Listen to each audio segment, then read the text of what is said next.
দেবগুরু বৃহস্পতি 118 দিনের জন্য বক্রি হতে চলেছে এবং এই বক্রি হওয়ার জন্য সিংহ রাশি বা লগ্নের জাতক জাতিকাদের উপর কী প্রভাব পড়বে সেটা নিয়ে এখানে আমি বিস্তারিতভাবে আলোচনা করব।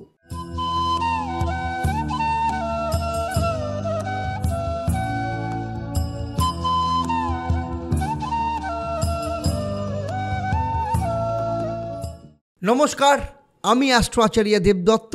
দেবদর্শন পর্বে আপনাদের সবাইকে স্বাগত জানাই। এই দেবদর্শন পর্বে আজকে আমি আপনাদের জন্য আলোচনা করতে যাচ্ছি অত্যন্ত গুরুত্বপূর্ণ বিষয় নিয়ে। সেটা হচ্ছে দেবগুরু বৃহস্পতি এই 9 অক্টোবর থেকে 4 ফেব্রুয়ারি অর্থাৎ 2025 অবধি 118 দিনের জন্য বক্রি হতে চলেছে এবং এই বক্রি হওয়ার জন্য সিংহ রাশি বা লগ্নের জাতক জাতিকাদের ওপর কী প্রভাব পড়বে সেটা নিয়ে এখানে আমি বিস্তারিতভাবে আলোচনা করব। সেই সাথে থাকবে আপনাদের জন্য একটা প্রশ্ন, যারা সঠিক উত্তর দেবেন তাদের জন্য কি সারপ্রাইজ থাকবে সেটা এই পর্বের শেষে আপনারা জানতে পারবেন। দেখুন, বৃহস্পতি হচ্ছে সন্তান কারক গ্রহ, অর্থ কারক গ্রহ, ভাগ্য কারক গ্রহ, বিবাহ কারক গ্রহ এবং যে কোনো ক্ষেত্রে যা কিছু বড় অর্থাৎ বৃদ্ধি সমস্ত কিছুকেই বৃহস্পতি নির্দেশ করে। তাই বৃহস্পতির বক্রি অনেক গুরুত্বপূর্ণ হয় যে কোনো মানুষের জীবনে। তাই এখানে সিংহ রাশি বা লগ্নের জাতক জাতিকাদের ওপর কী প্রভাব পড়বে সেটা নিয়ে প্রথমেই জেনে নেব।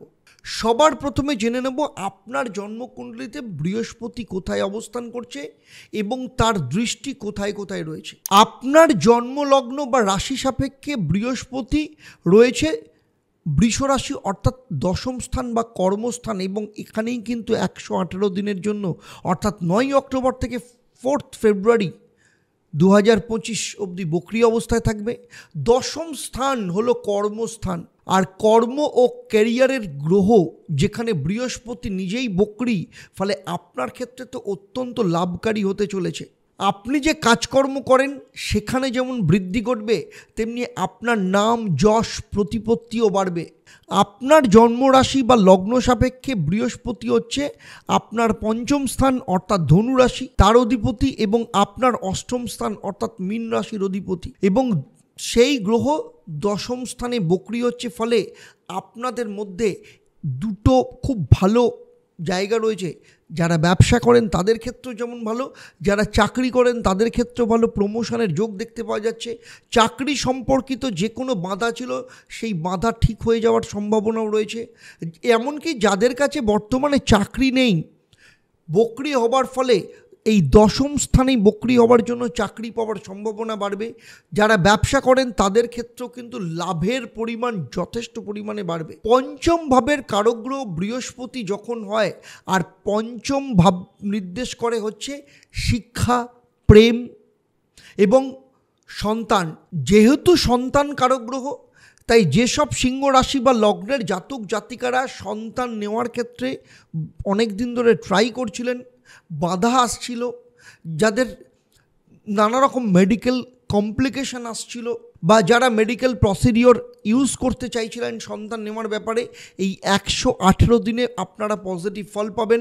আর যাদের সন্তান রয়েছে কিন্তু সন্তানের সাথে কোনো না কোনোভাবে সম্পর্ক খারাপ হয়ে গেছিল, বা যাদের সন্তান পড়াশোনা করে পড়াশোনার ক্ষেত্রে সমস্যা তৈরি হচ্ছিল, এই 118 দিনে সন্তানদের সাথে যেমন সম্পর্ক ভালো হবে, তেমনি সন্তানদের এডুকেশনের ক্ষেত্রে, কেরিয়ারের ক্ষেত্রে বড় পরিবর্তন দেখতে পাওয়া যাবে। এছাড়া যেসব ব্যক্তি আর্ট বা কলা সম্পর্কিত বিষয়ের সাথে যুক্ত রয়েছেন, যারা সাথে যুক্ত রয়েছে, যারা ফিল্ম মেকার, তাদের ক্ষেত্রে যেমন অত্যন্ত ভালো যোগ আসছে। যারা সিঙ্গার রয়েছে বা সমাজে কোনো না কোনো কিছুর সাথে যুক্ত রয়েছেন, পলিটিক্সের সাথে যুক্ত রয়েছেন, তাদের ক্ষেত্রেও যেমন উন্নতি হবে।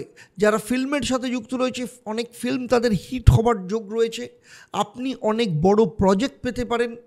আর দশম স্থানে বক্রি হওয়ার ফলে পঞ্চম ভাব অর্থাৎ আর্ট সম্পর্কিত ব্যক্তিদের জন্যও কিন্তু যথেষ্ট লাভকারী হতে চলেছে। এছাড়া বৃহস্পতি যেহেতু আপনার অষ্টম ভাব অর্থাৎ ধনুরাশির কারক গ্রহ, তাই হঠাৎ করে শেয়ারে লাভ আসতে পারে, কোথাও আটকে থাকা টাকা আপনি ফেরত পেতে পারেন, এবং যেখানে আটকে রয়েছে বা মামলা মোকদ্দমার মধ্যে আপনি জড়িয়ে পড়েছেন, সরকারি কোনো প্রজেক্টে আটকে রয়েছে, সেই সব জায়গা থেকেও কিন্তু আপনার যথেষ্ট লাভ আসার যোগ দেখতে পাওয়া যাচ্ছে। দশম স্থান থেকে বৃহস্পতি 3টে ভাবের ওপর আপনার দৃষ্টি রয়েছে এবং অর্থাৎ 3টে রাশির ওপর দৃষ্টি রয়েছে। বৃহস্পতির পঞ্চম দৃষ্টি মানে দশম স্থানে বসে থেকে তার পঞ্চম দৃষ্টি 1 2 3 4 5 পঞ্চম দৃষ্টি আপনার দ্বিতীয় স্থান অর্থভাবের ওপর রয়েছে।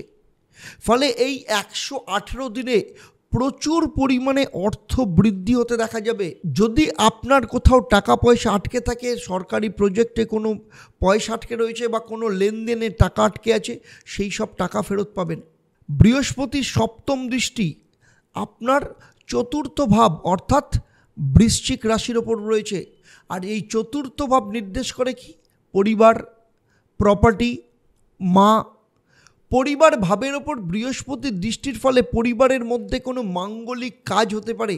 অর্থাৎ যেসব সিংহ রাশি বা লগ্নের জাতক জাতিকারা অবিবাহিত পরিবারে রয়েছেন তাদের বিয়ের যোগ দেখা যাচ্ছে এই 118 দিনের জন্য। এর পাশাপাশি জমি বা প্রপার্টি কেনার যোগ তৈরি হবে এবং সেই সম্বন্ধিত ক্ষেত্রে আপনি কোনো রেনোভেশন করাতে পারতেন বা সেই সম্বন্ধিত কোনো কাজ বা রেনোভেশন কাজ হতে পারে।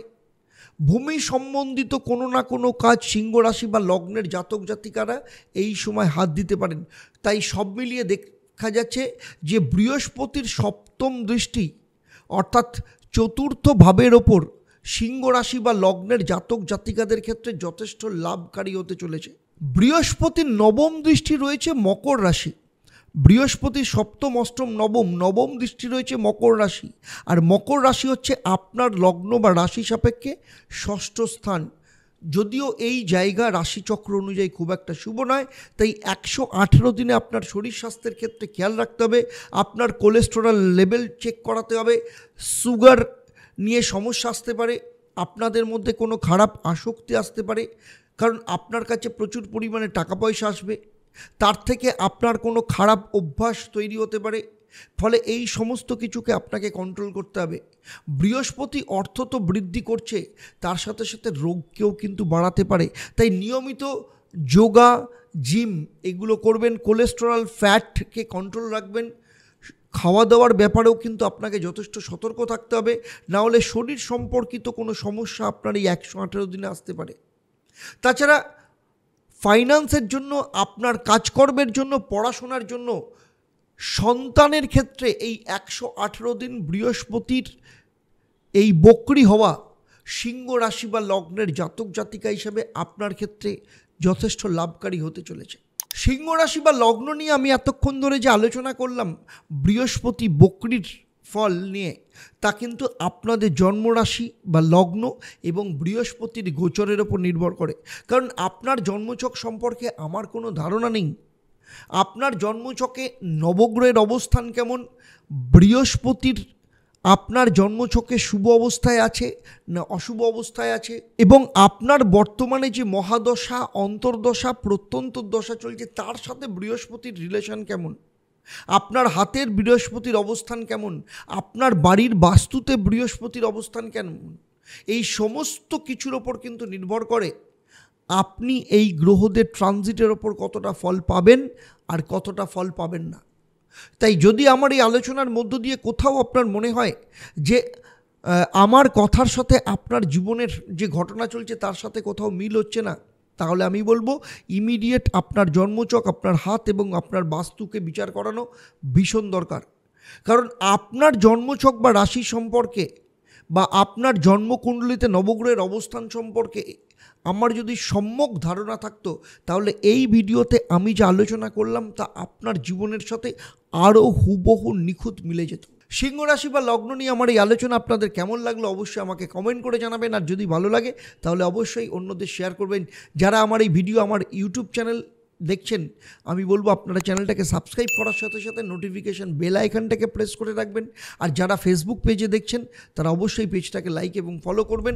আর হোয়াটসঅ্যাপ চ্যানেল অ্যাস্ট্রো আচার্য দেবদত্তকেও লাইক এবং ফলো করবেন, যাতে ভবিষ্যতে যখনই নতুন কোনো ভিডিও আপনাদের জন্য আপলোড করব তার প্রথম নোটিফিকেশান আপনাদের কাছে যাবে। এবারে আসবো আমি এই পর্বের প্রশ্ন। আমি এই পর্বে উল্লেখ করেছি বৃহস্পতির সপ্তম দৃষ্টি সিংহ রাশি বা লগ্নের জাতক জাতিকা হিসেবে আপনাদের কততম ভাবের ওপর পড়েছে। আপনারা যারা সঠিক উত্তর দেবেন আপনাদের মধ্য থেকে লাকি ড্রয়ের মাধ্যমে আমি 3 জন সঠিক উত্তরদাতাদের বেছে নিয়ে আপনাদের কিংবা আপনাদের পরিবারের কোনো একজন সদস্যের জন্মছক ও তার সমস্যা নিয়ে পরামর্শ দেব।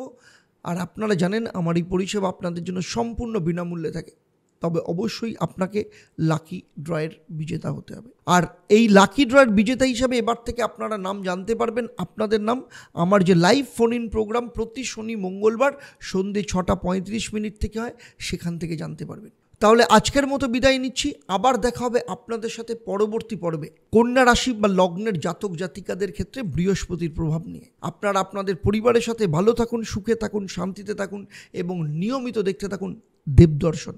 আর লাইভ ফোন ইন প্রোগ্রাম প্রতি শনি ও মঙ্গলবার সন্ধ্যে 6:35 থেকে 7টা অবধি। নমস্কার।